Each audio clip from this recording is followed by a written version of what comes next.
Akkam jirtu hordoftootaa fi maatiin YouTube chaanaalii Ibsa Jireenya. Har'a seenaa haaraa tokkoon dhufnee jirra. Warreen chaanaalichaaf haaraa taatan subscribe gochuu hin dagatina. Warreen buleeyyiin ammoo like tuqa. Dargaggeessa tokkotu ture. Fuudhee akkuma waliin jireenya eegalaniin jireenyi baay'ee itti ulfaate. Kanaaf sababni duwwummaa golasaanii ture. Furmaata barbaaduuf mana gadhiisee deemuun dirqama itti ta'e. Manaa fi haadha warraa isaa gatee bakka biraa deemee hojii humnaa hojjate waa qabatee dhufuuf kaayyeeffate manaa ba'e. Waggaa tokko yeroo dhumu galuuf jedhee garuu homaayyuu walitti qabatee waan hin jirreef galmasaa baratti aanutti qabatee bara sanas osoo hin milkaa'in har'a bor waggaa har'aa bara dhufootuu jedhu waggaa 15 manarraa fagaatee ture. Dargaggeessichi maallaqni inni walitti qabatee jiru qarshii 3,000 ga'e. Amma galuun hin oolumaaf kanuma qabatee galuuf qajeele. Namoota muraasa ta'anii otoo daandii dheeraa deemaa jiranii jaarsa tokkotti dhufan. Haasawa keessa dargaggeessichi haala keessa turetti haasa'uu jalqabe. Kanaan wal qabsiisee jaarsichi waan tokko jedhee gaafate. Qarshii qabattee jirtu kana naaf kenni, anammoo gorsaan siif kennaa jedheen. Gorsi ani si gorsu kun furmaata jireenya keetii ta'a jedheen.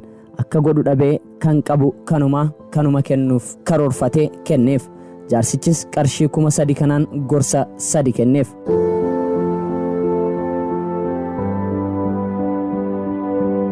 Gorsi jalqabaa dhiyoo jettee karaa qaxxaamuraa hin deemin. Lammaffaan waan si hin ilaallanne keessan seenin. Sadaffaan ariifattee murtoo hin kennin kan jedhu ture. Dargaggeessichi gorsa isaa fudhatee harka duwwaa isaa yoo qajeelu warreen kaan gorsicha tuffachuun itti qoosaa turanii akkanumaan osoo deemanii bakka wayii ga'an. Karaa bosonaa tokko keessa nama baasuu deemuuf yeroo qajeelan dargaggeessichi gorsa jaarsaa yaadatee deebi'e. Dhiyoo jettee karaa qaxxaamuraa hin deemini isa jedhu san yaadate. Kanaaf warreen kaan dhiisee karaa biraa qabatee osoo deemuu karaatti itti dhiyee mana namaatti gore. Buluuf osoon turin oduu tokkotu gurra isaa bu'e. Saamtonni jarreen bosona keessaa ba'uuf deeman sana saamanii boodarraa akka isaan ajjeesan oduu gaddaa dhagee. Gorsa jaarsaattis baay'ee gammade.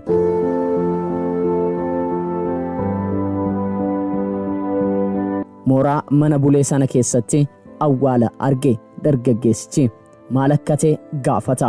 Abbaan manaa akkana jedha, manni koo karaarra waan ta'eef namoonni goranii bulu. Yeroo kana haati manaa koo maaliif akkas fokkistuu jechuun na gaafatu. Yeroo kana ani aareen isaan ajjeesaa jedheen. Ajjeeseen isaan awwaalaa kun awwaala isaaniitii ati akkana naan jechuu dhabuu keetiin badhaasa qabda jedhanii qarshii 10,000 badhaasan jedhama. Yeroo kana dargaggeessichi naasuu guddaa keessa taa'ee waa tokko yaadate. Waan sin galchine keessa hin galin gorsa jedhu ta'uu isaati.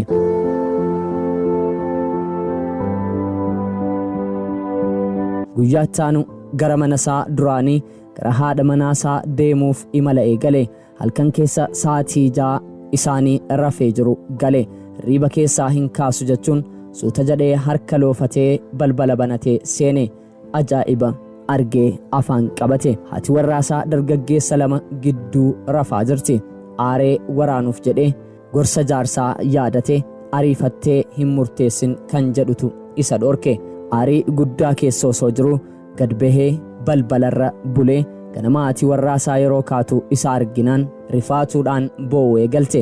Itti maramtees akkana jechuun itti himte. Baga nagaan naaf dhufte, anis waggaa hedduuf obsaan si eegaan ture. Yeroo ati deemte kan garaatti na hafan daa'imman lamaan kunoo amma dargaggoota ta'anii si eeganii jarri isheen jidduu jirtu ijoolluma isaa ta'uu itti himte. Galgala badii yookaan ammoo ajjeechaa karoorfate raawwachuu dhabuu isaatti galateeffachaa gorsa jaarsaatiin akka nama ta'e yaadate. Jireenya gammachuus maatii isaa waliin jiraachuu eegale. Qarshii 3,000 waan qarshiin hin binne argate.